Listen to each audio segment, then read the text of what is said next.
بسم اللہ الرحمن الرحیم رب اشرح لی صدری ویسر لی امری واحلل عقدۃ من لسانی یفقہوا قولی رضیت باللہ ربا وبالاسلام دینا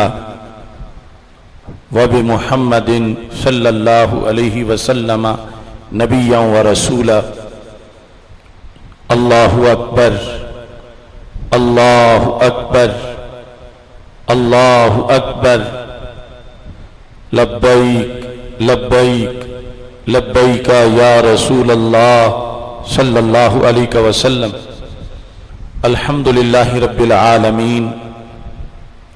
والصلاة والسلام علی خاتم النبیین سید الاولین والآخرین وعلى آلہ وأصحابہ اجمعین اما بعد فاعوذ باللہ من الشیطان الرجیم بسم اللہ الرحمن الرحیم انما یرید اللہ لیذہب عنکم الرجس اہل البیت ویطہرکم تطہیرا صدق اللہ العظیم وصدق رسولہ النبی الکریم الامین ان اللہ وملائکتہ یصلون علی النبی یا ایہا الذین آمنوا صلوا علیہ وسلموا تسلیما الصلاة والسلام علیکہ یا سیدی یا رسول اللہ وعلی آلکہ واصحابکہ یا حبیب اللہ الصلاة والسلام علیکہ یا سیدی یا خاتم النبیین وعلى آلك وأصحابك يا سيدي يا خاتم المعصومين مولاي صل وسلم دائما أبدا على حبيبك خير الخلق كلهم الہی بحق بنی فاطمہ کہ بر قول ایمان کنی خاتمہ اگر دعوتم رد کنی ور قبول منو دست و دامان آل رسول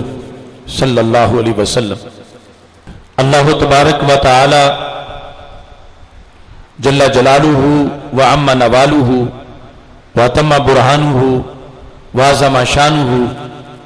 وجل ذکرہ وعز اسمہ کی حمد و ثنا اور حضور سرور کائنات مفخر موجودات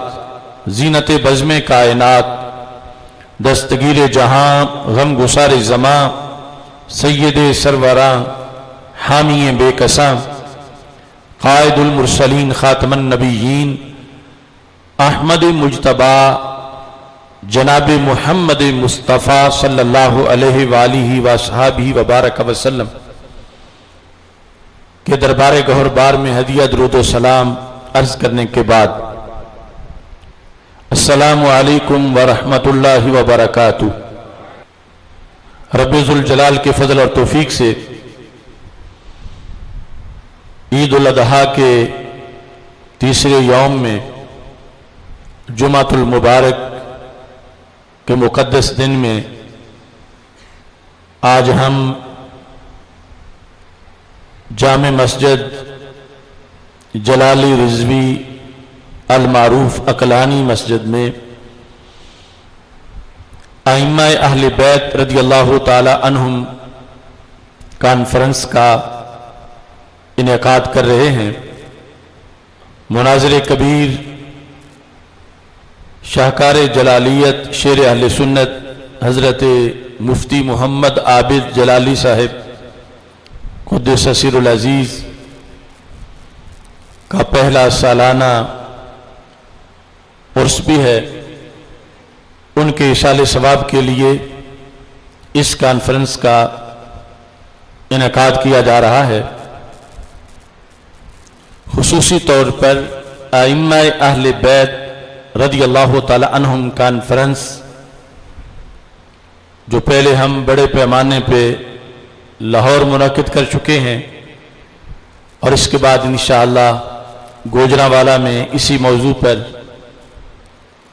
ایک بڑی کانفرنس کا انعقاد کیا جائے گا یہ جو پورے ملک میں ہمارے مبلغین اس موضوع پر کانفرنسیں کر رہے ہیں، اس کا مقصد عبد الرحمن سلفی نامی ملعون کو سزا دلوانے کا مطالبہ ہے کہ جس نے ائمہ اہل بیت اطہار رضی اللہ تعالی عنہم کو معاذ اللہ ننگی گالیاں دیں، توہین کی، گستاخی کی۔ حکومت پاکستان سے ہمارا یہ مطالبہ ہے کہ اس شخص کو قرآن و سنت کی روشنی میں 295 کے مطابق کیفر کردار تک پہنچایا جائے۔ شاید یہاں کچھ لوگ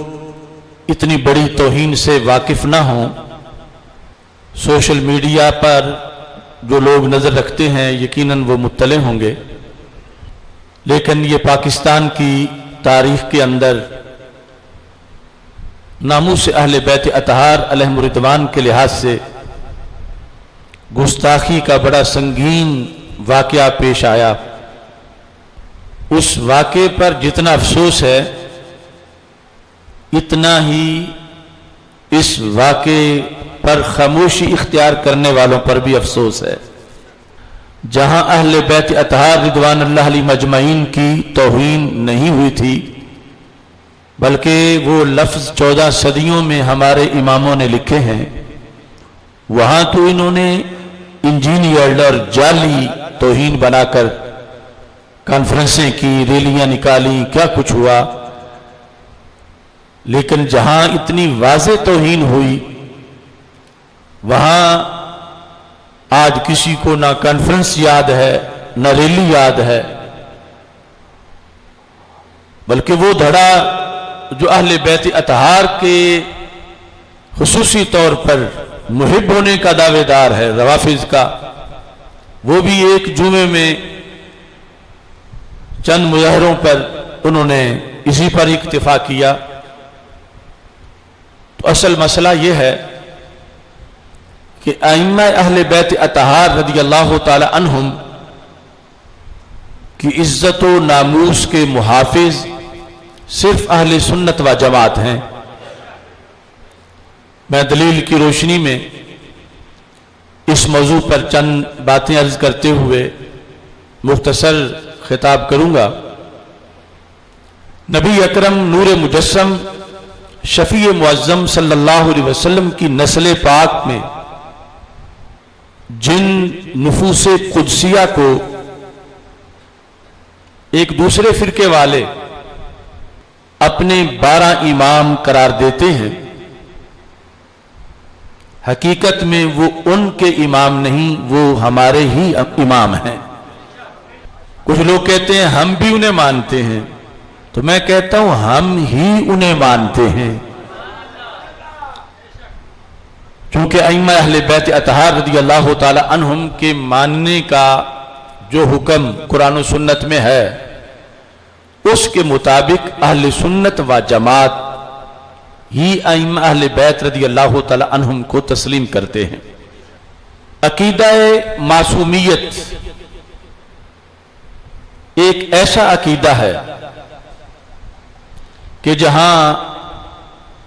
تھوڑی سی کوتاہی پر انسان جہنم میں جا گرتا ہے۔ آپ سارے حضرات اب عقیدہ ختم نبوت سے تو اچھی طرح واقف ہیں کہ ہمارے آقا صلی اللہ علیہ وسلم آخری نبی ہیں، تو جس طرح ہمارے آقا صلی اللہ علیہ وسلم آخری نبی ہیں ایسے ہی آپ آخری معصوم ہیں۔ آپ خاتم النبیین بھی ہیں اور خاتم المعصومین بھی ہیں۔ تو ختم نبوت کی مور کا مطلب یہ ہے کہ رسول اکرم نور مجسم شفیع معظم صلی اللہ علیہ وسلم کے بعد کوئی برگزیدہ شخصیت کتنی ہی زیادہ برگزیدہ کیوں نہ ہو، اس کی شانیں ویسے تو بیان کر سکتے ہیں مگر اسے نبی نہیں کہہ سکتے۔ مثلاً خلفاء راشدین کی بڑی شانیں ہیں، حسنین کریمین رضی اللہ تعالی عنہما کی بڑی شانیں ہیں، سیدہ فاطمہ الزہرا رضی اللہ تعالی عنہا کی بڑی شانیں ہیں، ائمہ اہل بیت رضی اللہ تعالی عنہم کی بڑی شانیں ہیں، امام اعظم ابو حنیفہ، حضرت غوث پاک داتا گنج بخش اجمیری رحمت اللہ علیہم، ان کی بڑی شانیں ہیں، مگر ان میں سے بھی کسی کو نبی کہنا جائز نہیں ہے۔ یعنی کوئی یہ کہے کہ میرا چونکہ غوث پاک سے بڑا پیار ہے تو مجھے انہیں نبی کہہ لینے دو، کوئی کہے معاذ اللہ کہ میرا حضرت صدیق اکبر رضی اللہ تعالیٰ عنہ سے بڑا پیار ہے تو مجھے اجازت دو میں عشق میں ان کو نبی کہہ لوں معاذ اللہ، کوئی کہے حضرت مولا علی رضی اللہ تعالیٰ عنہ سے میرا بڑا پیار ہے تو مجھے اجازت ہونی چاہیے کہ میں ان کو نبی کہہ لوں، تو شریعت روکتی ہے کہ اگر تم نے حضرت محمد مصطفیٰ صلی اللہ علیہ وسلم کا امتی رہنا ہے اور جنت جانا ہے تو ان کے بعد اور کسی پر تم لفظ نبی بول نہیں سکتے۔ اب تم جس وقت حضرت صدیق اکبر رضی اللہ تعالیٰ عنہ کو نبی نہیں مانتے، اور ہم یقیناً نہیں مانتے اور اس کا اظہار کرتے ہیں، تو کوئی حضرت صدیق اکبر رضی اللہ تعالیٰ عنہ کی سائیڈ لینے والا اگر یہ کہے ہمیں کہ تم گستاخ صدیق اکبر ہو کیونکہ تم ان کو نبی نہیں مان رہے، اگر تم محب ہوتے تو تم ان کو نبی مانتے، تو ہم اس کو یہ جواب دیں گے کہ تو محب صدیق اکبر نہیں، ہم محب صدیق اکبر ہے، کہ تو حضرت صدیق اکبر کو اذیت پہنچا رہا ہے